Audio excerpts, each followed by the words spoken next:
परत. आगामी विधानसभा राजकीय परिस्थितीनुसार बहुजन विकास पार्टीचं येणारं महाराष्ट्राच्या राजकारणातलं काय असणार? बहुजन विकास आघाडीचं भवितव्य आता मला माझ्या 3 मतांची किंमत कळलाय. त्याच्यामुळे आणखीन 5-7 मतं वाढवण्याची माझी तयारी चालू आहे आणि त्याप्रमाणे वाढवणार. आणि त्याचप्रमाणे मी मागणी पण केलाय का दर 2 महिन्यांनी विधान परिषदेचे इलेक्शन घ्या, म्हणजे आम्हाला त्यावर सगळे लक्ष ठेवतात पक्ष.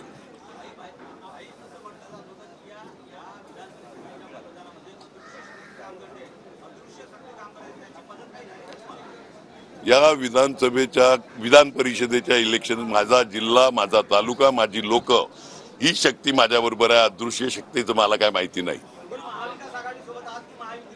मी माझ्या तालुक्या जिल्ह्यासोबत आहे, माझ्या लोकांच्या सोबत आहे. धक्का कोणाला बसेल? महाविकास आघाडी धक्का आता मी तेवढा मोठा नाही मिळत का त्यांचं वरच्यांचं काय कशा प्रकारे ऍडजस्टमेंट झालं ते मला माहित नाही. त्याच्यामुळे त्याच्याबद्दल मी बोलू शकत नाही.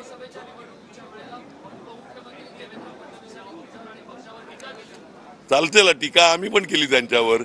इलेक्शन म्हटल्यावर एक दुसऱ्यावर चिखल फेकायचं असते, तो फेकला. फक्त त्याचा दर्जा ठेवावा एवढं या माध्यमातून मी सांगेल. विरोधकांनी टीका करायला पाहिजे, पण त्याचा दर्जा काय ठेवतात, तुमचं तोंड घसरू नये एवढी सगळ्यांनी काळजी घ्यावी. धन्यवाद.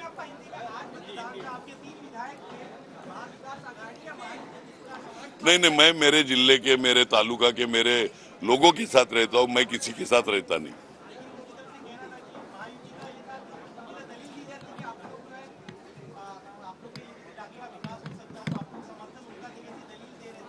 मेरा विकास करने दो ना, तब तक मेरी राह देखो सब लोगों ने. धन्यवाद. तर हितेंद्र ठाकूर यांच्या बहुजन विकास आघाडीचे 3 आमदार आहेत आणि 3ही आमदारांनी मतदानाचा हक्क बजावलेला आहे. मी माझ्या जिल्हा आणि तालुक्यासोबत आहे. अदृश्य शक्ती संदर्भात मला माहिती नाही असं हितेंद्र ठाकूर यांनी म्हटलेलं आहे.